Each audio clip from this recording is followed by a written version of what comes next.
नमस्कार। Forest plant में कभी आपने फॉस्फोरस की डेफिशिएंसी नहीं देखी होगी, जबकि वहाँ कोई भी फॉस्फेटिक फर्टिलाइजर नहीं जाता है, जैसे कि डीएपी, एसएसपी या एनपीके 12-32-16। हम सॉइल में, हमारे खेतों में ये सब फर्टिलाइजर देते हैं, उसके बाद भी फॉस्फोरस की डेफिशिएंसी देखने को मिलती है।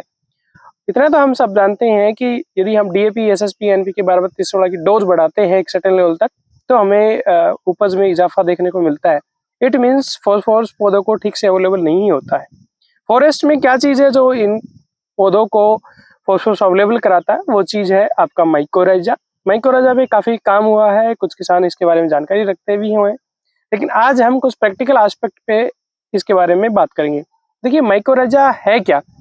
माइकोराइजा एक फंगस है जो कि पौधे की, कोई भी आपका प्लांट है, उसकी जड़ के साथ में सहजीवन, सिम्बायोटिक एसोसिएशन के साथ में अपना जीवन यापन करती है। ये दो तरह की हो सकती है, एक एंडो और एक्टो। एंडो का मतलब ये होता है इस जड़ के अंदर भी वो माइकोराइजा घुस जाता है, और एक्टो का मतलब वो बाहर ही रहता है। ज्यादातर जो एंडो टाइप की है या अंदर घुस के जो काम करती है, वो ही माइकोराइजा हम यूज करते हैं, मार्केट में भी वही मिलता है। खैर, इस चीज पे हम नहीं जाए। ये माइकोराइजा हमारी जमीन में क्या फायदा करता है? तो सबसे मेजर इसका काम है फास्फोरस की अवेलेबिलिटी बढ़ाना। वो कैसे? देखिए, ये प्लांट जो होता है, ये सनलाइट यानी सूर्य के प्रकाश की उपस्थिति में अपना भोजन बनाता है।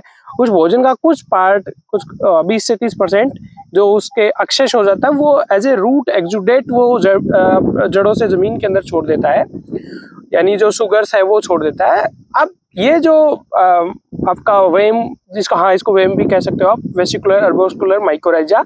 तो ये जो माइकोराइजा क्या करता है, ये इस पौधे की जड़ के साथ में लगकर और उससे शुगर लेता है, और बदले में इस सॉइल में, मतलब ये जैसे आप समझिए, ये आप की जो जड़ है वो तो सिर्फ उसका वॉल्यूम इतना ही है, इतने के एरिया से न्यूट्रिएंट ले पाएगी।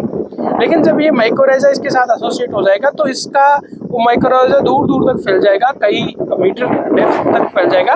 तो वो वहां से वो फास्फोरस जो है उसको लाके प्लांट को देगा। और थोड़ा और डीप अपन जाए तो जो बहुत बारीक जड़ें होती हैं, जो रूट हेड्स होते हैं, वही सिर्फ न्यूट्रिएंट या वाटर को टेक कर पाते हैं, रूट हेड्स का भी आगे वाला पार्ट। लेकिन जो माइकोराइजा की जो हाइफी आपकी जमीन में जाएगी, वो अपने पूरे सरफेस एरिया से न्यूट्रिएंट, स्पेशली फास्फोरस, प्लांट को लाकर देगा, मॉइस्चर लाके देगा।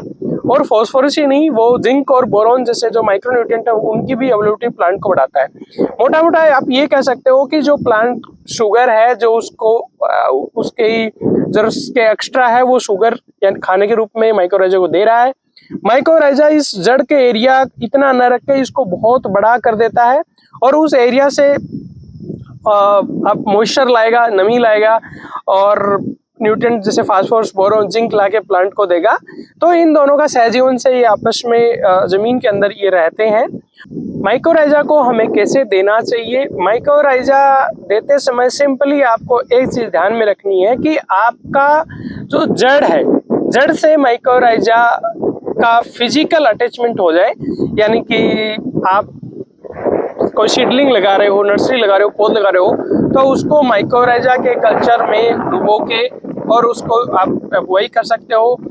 और अदरवाइज आप सॉइल ट्रीटमेंट भी कर सकते हो। जैसे कि आप वही करने जा रहे हो, उससे पहले माइकोराइजा 10 से 12 किलो प्रति हेक्टेयर या 4 से 5 किलो प्रति एकड़ के हिसाब से लेके उसी खेत की मिट्टी या और कोई मिट्टी, उस मिट्टी के अंदर मिला के आप एक आध दिन के लिए छाया में उस माइकोराइजा को आप रखें। और उसके बाद में आप लास्ट जुताई कर रहे हो, खेत में नमी है, उस टाइम में आप उसको खेत में फेंक दें और उसके बाद में बुआई कर दें। तो जब ये आपकी फसल उगेगी, तो वो उसके रूट के साथ में वो माइकोराइजा लग जाएगा और फास्फोरस की अवेलेबिलिटी प्लांट को करवाएगा।